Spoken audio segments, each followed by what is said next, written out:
तेरा होने लगा हूँ, खोने लगा हूँ, जब से मिला हूँ। আতিফ আসলামের কনসার্টের বাকি আর মাত্র কয়েক ঘন্টা। প্রিয় শিল্পীকে এক নজর দেখতে এবং তার কণ্ঠে গান শুনতে ভক্তদের মাঝে এখন বিরাজ করছে তুমুল উন্মাদনা। এরই মধ্যে গণমাধ্যমের মুখোমুখি হয়ে ভক্তদের জন্য চমক দিলেন পাকিস্তানের জনপ্রিয় এই সঙ্গীত শিল্পী। জানালেন কনসার্ট ঘিরে নিজের প্রস্তুতি, প্রত্যাশা ও নানা অনুভূতির কথা। उसकी तैयारी में जैसे लास्ट टाइम हम लोगों ने परफॉर्म किया था उससे थोड़ा सा अलग होगा ऑब्वियसली, ताकि ऑडियंस को जो है कुछ नया मिल सके।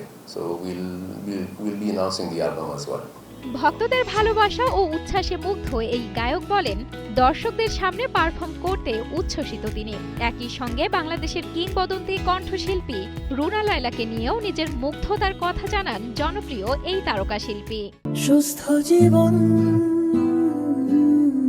সুন্দর পৃথিবী। रूना लैला मैम के साथ हम लोगों ने एक कंपटीशन में पार्टिसिपेट किया था, वो भी जज कर रही थी, मैं भी जज कर रहा था। और उन्होंने जो कलाम पढ़ा हुआ है लाल मेरी पत, वो बहुत ज़्यादा फेमस है and of course she is amazing and she is a legend as well.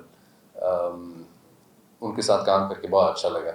শুধু গান নয়, বাংলাদেশের খাবার ও সংস্কৃতির প্রতিও রয়েছে আতিফ আসলামের আলাদা টান।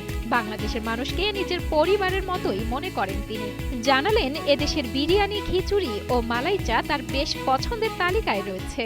मुझे पर्सनली आप लोग उसको खिचड़ा कहते हैं मोस्ट प्रॉब्लम, और हम उसको खिचड़ी ही कहते हैं बेसिकली।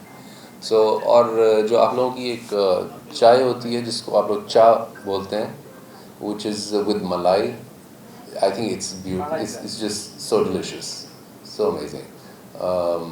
और आप लोगों की बिरयानी जो है बहुत लाजवाब। मैं दुनिया में कहीं भी जाता हूँ तो मैं सब लोगों को बांग्लादेश के खाने की बहुत तारीफ़ करता हूँ। मुझे कोई सबसे ज़्यादा पूछता है, वो कहते हैं आपको चाइनीज़ पसंद है, थाई पसंद है, मैं कहता हूँ नहीं, एक दफ़ा आप ज़रा बांग्लादेश जाएँ, वहाँ का खाना खाएँ, फिर मुझे बताएँ।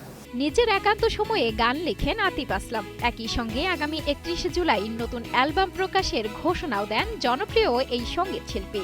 একই সাথে ভক্তদের ভালোবাসা ও দোয়া চেয়েছেন আতিফ আসলাম।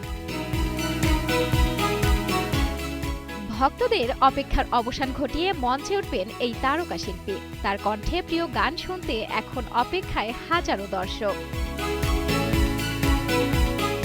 সাজানা সাথী, Kaler Kantho. Bangladesh almost feels like my second home.